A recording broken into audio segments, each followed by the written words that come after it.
ইরানের সর্বোচ্চ নিরাপত্তা পরিষদের প্রধান আলী লারিজানি মুসলিম বিশ্বের উদ্দেশ্যে দেয়া এক বিশেষ বার্তায় প্রশ্ন তুলেছেন, আপনারা কোন পক্ষে? এ সময় তিনি ইসরায়েল ও যুক্তরাষ্ট্রকে শয়তান বলে উল্লেখ করেছেন।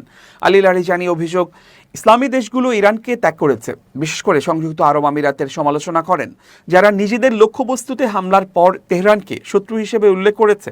বিশ্বের মুসলমান এবং ইসলামী দেশগুলোর সরকারগুলোকে উদ্দেশ্যে দেয়া এক বিবৃতিতে লারিজানি বলেন, ফেব্রুয়ারির শেষ দিকে শুরু হওয়া যুক্তরাষ্ট্র ইসরায়েলি হামলার পর মুসলিম দেশগুলোর প্রতিক্রিয়া হতাশাজনক। তিনি বলেন, বিরল কিছু রাজনৈতিক অবস্থান ছাড়া কোনো ইসলামী সরকারই ইরানের জন্য জনগণের পাশে দাঁড়ায়নি। কিছু ইসলামী সরকারের এই অবস্থান কি ইসলাম ধর্মের নবীর সেই বাণীর বিরোধী নয়, যেখানে বলা হয়েছে কোনো মুসলমান সাহায্যের আহ্বান শুনে সাড়া না দিলে সে মুসলমান নয়?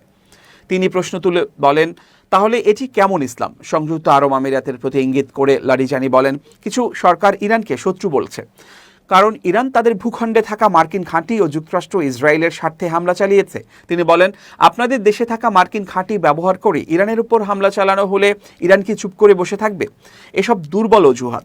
লারিজানি মুসলিম দেশগুলোকে তাদের অবস্থান পুনর্বিবেচনার আহ্বান জানিয়ে বলেন, বর্তমান সংঘাত একদিকে যুক্তরাষ্ট্র ও ইসরায়েল, অন্যদিকে মুসলিম ইরান ও প্রতিরোধ শক্তি, এই দুই পক্ষের মধ্যে এই যুদ্ধে আপনারা কোন পক্ষের সঙ্গে আছেন?